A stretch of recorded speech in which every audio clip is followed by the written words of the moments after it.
1939 is regarded as the most impressive year in movie-making history.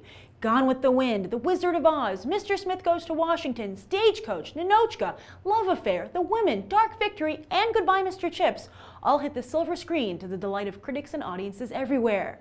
But now it looks like 76 years later, Hollywood will finally produce a year of movies to rival 1939, 2015. And as a clear sign of the times, it's not hotly anticipated original movies that are set to alight the box office and audience interest afire, but franchises. So mark your calendars and start saving your money now as we take a look at the shock and awe of the 2015 release schedule. Now, also as a sign of the times, 2015 is set to feature almost as many superheroes as the convention floor at Comic-Con. First up will be Fox's reboot of the Fantastic Four, set for March 3rd, with Chronicle's Josh Trank at the helm, as Mark Miller goes about shaping the 20th Century Fox cinematic universe. But the biggest superhero headline of the year is a King Kong vs. Godzilla level fight to the box office death, as Disney and Marvel's The Avengers 2 goes up against Warner Bros. And DC's Justice League. That is, if Batman and company even show up. Rumor has it that the suits at Warner Bros. Are waiting to see how Man of Steel does at the box office before giving Justice League an official green light. Why did they even bring it up then? Warner Bros.' incredible mismanagement of the DC brand continues.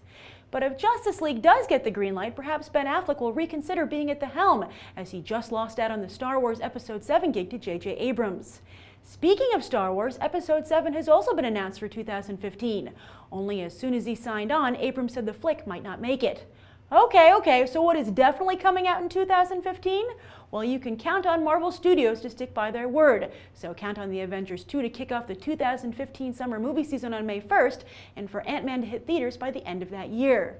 In fact, the prolific Mouse House is set to dominate 2015, as they're also releasing Pirates of the Caribbean 5 in July, and not one, but two Pixar movies. The first is that one that takes you inside the human brain, and the other is still to be determined, but Disney wants to stake out that Thanksgiving release date anyway.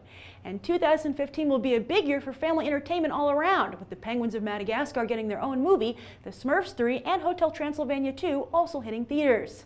And of course, the Hunger Games will come to an end with much fanfare as the final installment, Mockingjay Part 2, is released towards the end of 2015.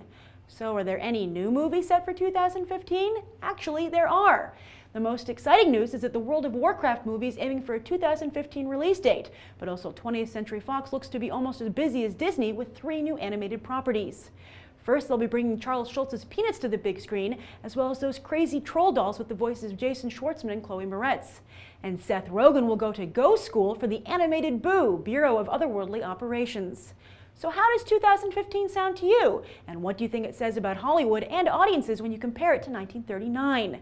Plus, if Justice League and Star Wars Episode 7 end up not being released in 2015, do you think the practice of announcing release dates literally years in advance does more harm than good when publicizing a movie? Write your thoughts down below. I'm Grace Randolph, and this has been a Movie Bite. You can watch more right now.